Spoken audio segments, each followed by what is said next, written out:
These images coming out of the streets of Myanmar's biggest city today. Police firing tear gas and clashing with a defiant crowd, continuing to protest the military takeover that happened exactly 1 month ago. Now, these demonstrations follow the deadliest day yet of the post-coup security crackdown. They also coincided with the appearance in court of Aung San Suu Kyi. She faces new charges. Tessa Arcilio is tracking those developments from London. Another day of defiance, another day of anger and violence in Myanmar today, Tessa, and we're learning the scope of the casualties from those massive protests yesterday. So bring us up to date on all of it, if you would. I mean, Heather, indeed, because we have been covering this story from the very beginning, and the new videos that we're getting, Heather, they're getting bloodier and more violent. So this does today's protest does come after the deadliest crackdown so far.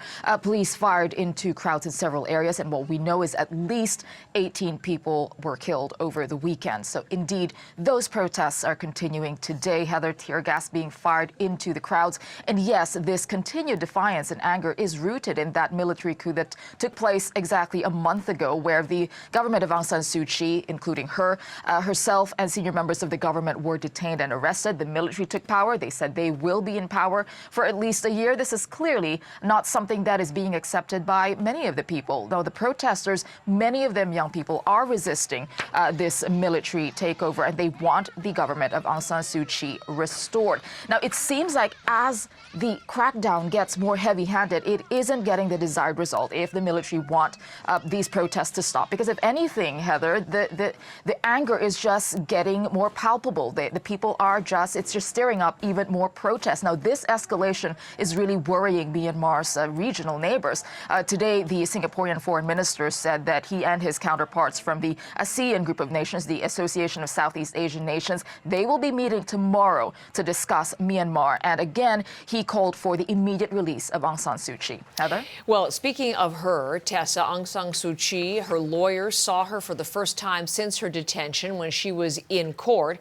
What do we know about her condition and the new charges now placed against her?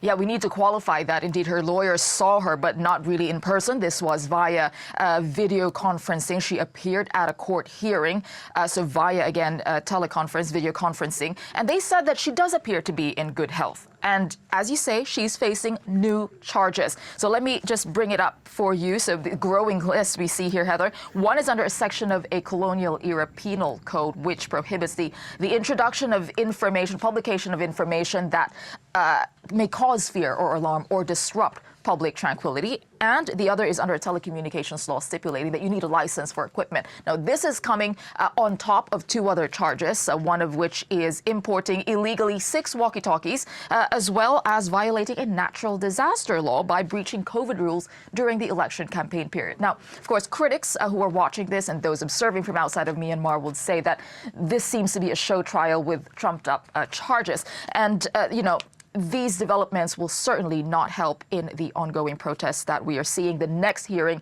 is scheduled for the 15th of March. And if we're looking at the escalation on the streets, Heather, it seems like for the next 2 weeks, we might be seeing the same scenes on the streets. Tessa, thank you. Watching that story for us closely. Tessa Arcilio.